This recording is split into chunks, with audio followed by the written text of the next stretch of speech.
অজ্ঞ মা বোনেরা, জাহেলা মহিলারা বাড়ি থেকে বের হলে হাতে কাজলতি নিয়ে বের হয়, হয় না হয় না? অশিক্ষিত কত বাড়ি থেকে যখন বাপের বাড়ি যাবে দেখেন বাঁ হাতে একটা কাজলতি ধরে থাকে, কেন? ছেলেকে নজর লেগে যাবে। এই কালি লিয়ে থাকলে পারে, বা একটা কাঁটি বেঁধে দেয়, হাতে দেখবেন কড়া বেঁধে দেয়, কোমর একটা মুচড়া বেঁধে দেয়। এই রকম করে আপনাকে বলছি আরো কত বদ আকীদা আছে আপনার আমার সমাজে অশিক্ষিত হওয়ার কারণে। আপনার গলিতে গ্রামে হাঁটতে গেলে দেখেন একটা গায়ের গলাতে চাপ্পল বাঁধা আছে, আছে না নাই? কালো তেনা বাঁধা থাকে না থাকে না? থাকে। আচ্ছা ভাই, গাইটা কইছে কেনে বেঁধেছে? সে কইছে গাভীন আছে, 7 মাস 8 মাস হয়ে গেছে, একটু থানটা বড় হয়েছে, তাহলে বেঁধে দিয়েছে যে কি নজর লেগে যাবে। আচ্ছা ভাই, গাইটাকে তো এই খুঁটা থেকে ওই খুঁটা করব তাহলেই হতে পারবে। আচ্ছা, গরুর থেকে মানুষের বেশি সম্মান কিনা? মানুষ বেশি সুন্দর কিনা? তাহলে 8 মাস 9 মাসের পেটলে যাহারকে বেটি দেয়া বহুরা যে চলে যাচ্ছে বাপের বাড়ি নানার বাড়ি, তাহলে ওর গলাতে কয়খান চাপ্পল দেওয়ার দরকার ছিল? ওর গলাতে চাপ্পলের দরকার ছিল কিনা?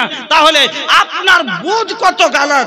জন লিখাল বাম কিসমত মা উহে होखे वाला बा, जोन लिखल बा किस्मत मा उहे होखे वाला बा, ऐसन वैसन सोचला से कुछ नहीं होला, ऐसन वैसन सोचला से अल्लाह के मर्जी के बिना पत्ता भी ना हिले, अल्लाह के आगे केहू के बस कबहू न चले। আল্লাহ চাহেনি আর কেউ যদি বলে यार গাইটাকে মেরে দিব, यार দুধ খারাপ করে দিব, হবে কি? হবে না।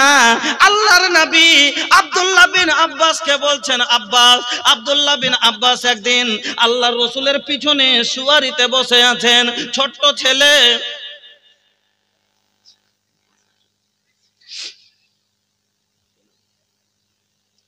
अरे 10 থেকে 15 মিনিট কথা মানুষ কম করে বুঝাইতে দেন। এই জন্য আমি বলি যে আমাকে ডাকেন না, আর ডাকবেন তো শুধু বলে দেন চান্দা করতে হবে, ডাইরেক্ট কষ্ট বাদ দিয়ে দেন, একবারে ডাইরেক্ট হাত উড়া মারেন। যাক আলহামদুলিল্লাহ ভাই, যাক এতখানি তো কম করে দায়িত্ববাদ মনে করছেন যে দায়িত্ব করতে পুরা করতে পারবে। শুকরিয়া আপনাদের, জাযাকুমুল্লাহ বারাকুমুল্লাহ হায়াকুমুল্লাহ। আমি আপনাদেরকে বলছি মাত্র 2-4টা কথা বলছি, শুনেলেন? তাহলে কি আপনাকে বলছিলাম, আব্দুল্লাহ বিন আব্বাস পিছনে রাসূলের যেরকম মোটরসাইকেলে ছোট ছেলে বসে থাকে কোমর ধরে থাকে, ওরকম আল্লাহ রাসূলের কোমর ধরে বসে আছে।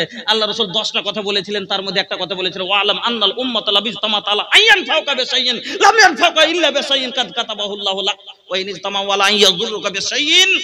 এই আব্দুল্লাহ বিন আব্বাস শোনো, সারা একটা লোকের যদি অন্য লোক চাহে যে লোকটাকে আমি বড় লোক বানিয়ে দেব, আর কিছু উপকার করব, আর তকদিরে যদি লেখা না থাকে, গোটা দুনিয়ার মানুষ যদি একজোট হয়ে যায় দেওয়াকে কয়ে বানিয়ে দিব, পারবে না। অতটুকু হবে যেটি ওর ভাগ্যে লেখা আছে। ওরকমই একটা লোকের চাহে যে ক্ষতি করব, তো 1 লয় 2 লয় যদি সারা পৃথিবীর মানুষ এক হয়ে যায়, তো অতখানি ক্ষতি হবে যতখানি ওর ভাগ্যে লেখা আছে। যদি আপনি বলবেন যে বলিস তাহলে খারাপ যে হয়েছে, ওটা আপনার ভাগ্যে লেখা আছে যে অমুকের দ্বারা আল্লাহ করাইবে, আপনাকে করেছে। বন্ধুরা আমার, আমি আপনাদের যেটা বলতেছিলাম, তাহলে এই নজর থেকে বাঁচার জন্য, আপনার বাচ্চা কাঁদছে, আপনার বাচ্চাকে নজর লেগেছে, নজরে বাদ হাত ঝাড়ার জন্য মোড়া বাঁধার দরকার নাই, কাজল তিলেওয়ার দরকার নাই, আর নেংটির তলে গাধো হবার দরকার নাই, গাধোই না আতা নেংটির তলে গোসল করাবার দরকার নাই। দরকার আছে সূরা নাস আর ফালাকের পড়েন, ফু দিয়ে দেন, আপনার ছেলে ভালো হয়ে যাবে ইনশাআল্লাহ। আপনার সন্তান ভালো হয়ে যাবে, কারণ আমার নবীকে বাঁধ মেরেছিল, আমার নবীকে লাবিদ বিন আসিম বান মারলো, আমার নবীর উপরে জাদু করেছে, নজর চালিয়ে দিয়েছে, আমার নবী রোগা হয়ে যাচ্ছেন, শুকিয়ে যাচ্ছেন, কিছুই বুঝতে পারে না। এই ঘটনাতে যারা নবীকে গায়েবদা বলে তার মুখে থাপ্পড় মেরেছে এই কথাতে। কি আমার নবী যদি গায়েবদা হলে জানতেন না যে কে আমার উপরে জাদু করেছে? নাবি অসুখ হয়ে দিচ্ছে, শুকিয়ে গেছে, শুকিয়ে দিচ্ছে, বুঝতে পারে না, কি মাথা কাজ করতে করে না আর ভালো করে। এবার আল্লাহ জিবরিলকে পাঠালেন, যাও মোহাম্মদ খুব পরেশান আছে, যাও বলো যে লাউদ্দিন আসিম তোমার উপরে জাদু করেছে, হ্যাঁ, আর অমুক কুয়ার অমুক কুয়ার ভিতরে এই পাড়াকে পুঁতে রেখেছে। তুলে আনা হলো, 11টা গিট মারা ছিল। এই দুই সূরাতে 11টা আয়াত আছে। একটা করে আয়াত পড়লেন নবী, একটা করে গিট খুলে দিলেন, নবী আমার সুস্থ হয়ে গেল। আপনার সন্তান সুস্থ থাকবে। কিন্তু এই সমাজকে শিখাবার লেগে অনেক সমাজ দরকার আছে ভাই, এই সমাজকে শিখাবার লেগে। এই জন্য নবী বললেন, আল্লাহ বলছেন, হালে আস্তাবিল্লাযিনা ইয়ালামুনা ওয়াল্লাযিনা লা ইয়ালামুন, শিক্ষিত আর অশিক্ষিত কোনোদিন সমান হতে পারে? আল্লাহ আরেক জায়গায় বলছেন, লাইসাল আমা কাল বাসির, যেমন একটা চোখওয়ালা লোক আর একটা কানা লোক, দুজন কোনোদিন এক সমান হতে পারে না। কেন, একটা কানা লোককে যদি পায়খানা লেগে যায়, তাও কবে কোন দিকে গেলি বা, একটু লিয়ে চত। আর একটা যদি ভালো লোক হয়, ওকে যদি দিল্লিও যাওয়ার দরকার পড়ে তো দৌড়িয়ে একাই চলে যাবে, প্রয়োজন পড়ে না। একজন শিক্ষিত লোক হলো চোখওয়ালা, একজন অশিক্ষিত লোক হলো কানা। যেমন একটা কানা লোক কাঁটা থেকে বাঁচতে চাইলে বাঁচতে পারে না, খোঁজ থেকে বাঁচতে চাই যে আমাকে না লাগুক, কিন্তু লাগে যায়। গাঢ়া গর্ত কাদা পায়খানা পেশাব থেকে বাঁচতে চাই যে ও চাই তার পায়ে যাতে না লাগে, কিন্তু লেগে যায়। কিসের কারণে? দেখতে পাই না তার কারণে। ওই রকমই একজন অশিক্ষিত লোক গুনাহ থেকে বাঁচতে চাইলেও বাঁচতে পারে না, তার কারণ হলো গুনাহ দেখতে পাই না, গুনাহ বুঝতেই পারে না। গুনাহ বোঝার লেগে গুনাহ দেখার মতো অন্তরের চোখ হওয়া দরকার, অন্তরে জ্ঞান হওয়া দরকার। এই জন্য এতটুকু শিক্ষা আপনার সন্তানকে দেন যাতে গুনাহ বুঝে লাই। আমার বন্ধুরা, কি বলবো আপনাকে, বলার অনেক কিছু উদ্দেশ্য নিয়ে বসেছিলাম, আপনাকে বলে যাই আল্লাহ রাব্বুল, দ্বিতীয় আর 1 মিনিট একটা কথা শুনেন। আল্লাহ রাব্বুল আলামিন এই কোরআনের মধ্যে ওয়াহদানিয়াতের কথা, তৌহিদের কথা,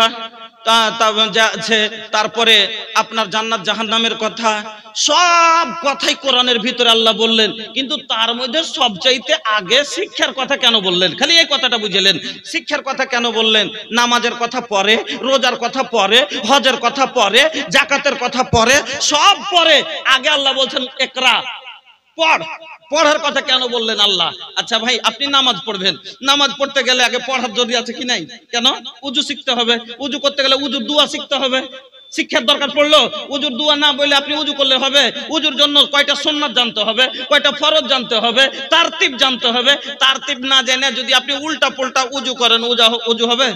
ওই যে আপনাকে উদাহরণ দিয়েছিলাম যে একটা লোক নতুন নতুন মুসলমান হয়েছে, তখন ওকে উজু করতে বসে তো আমাকে উজু শিখা দিছে। তো উজু শিখতে বসে বসে তখন কেছে পহলে দোনো হাত কো পৌঁছু তাক ধোইয়ে, এখান থেকে ধুয়েছে, এটা বুঝতে পারছে। তারপরে এনারা ধোয় সব দিন জানে, তখন কেন সবাই হাতে হাতে ধোয় কোনো কাজ করলে? এবার বলছে 3 মর্তবা কুল্লা কিজিয়ে, কুল্লা সবাই হিন্দু মুসলিম বুঝে। তারপরে বলছে নাক মে পানি ডালিয়ে। এবার লাখেও জীবনে পানি দিয়েছে, যে জানবে কি করে পানি দেয়, ও বদনার লোল লাগিয়ে ঢালতে শুরু করেছে। তোকে ঢালা মোর, আচ্ছা বল, যদি এরকম করে দেয় বাঁচবে লোকটা? তাহলে না জানার কারণে মরবে না? মরবে না। ইবাদত যাই না করতে হবে, না হলে ইবাদত কবুল হবে না। আমার বন্ধুরা, নামাজ পড়তে গেলে আপনাকে বলছি প্রথমে উজু শেখা দরকার। উজু হলে নামাজ হবে, নামাজ হলে নেকি হবে, আর নেকি হলেই তবে ভাগ্যে জান্নাত হবে। এই জন্য আল্লাহ বললেন আগে শিখ পরে কর। রোজা করবেন, রোজা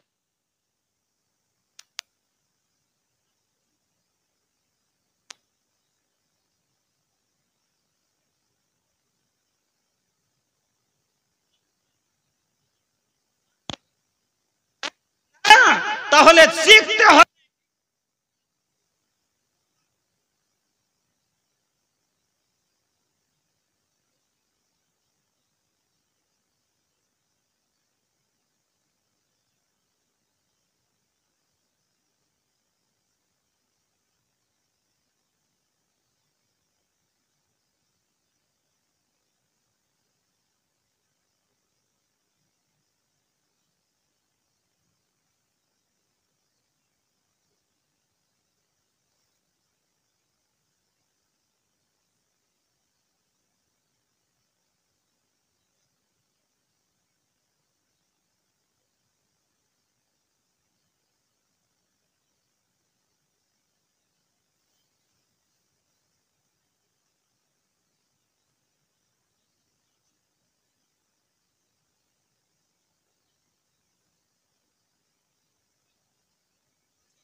একজন 5000 টাকা। জাযাকাল্লাহ, বারাকাল্লাহ, হায়াকাল্লাহ, আল্লাহুম্মা বারিক ফি আহলিক ওয়া মালিক। কাঞ্চন কুমার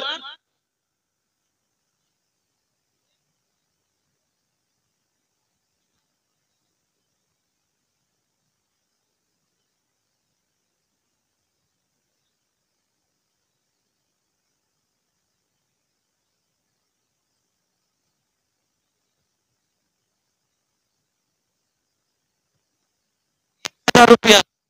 बारिक लहु फीमा रज़क़तहुम वग़फिर लहु वरहमहुम। ऐ अल्लाह তুমি কবুল করো, দান করো, হায়াতে দারাজ করো। দাও, দাও, আল্লাহ তুমি সুখে রাখো, আশাকে পূরণ করো।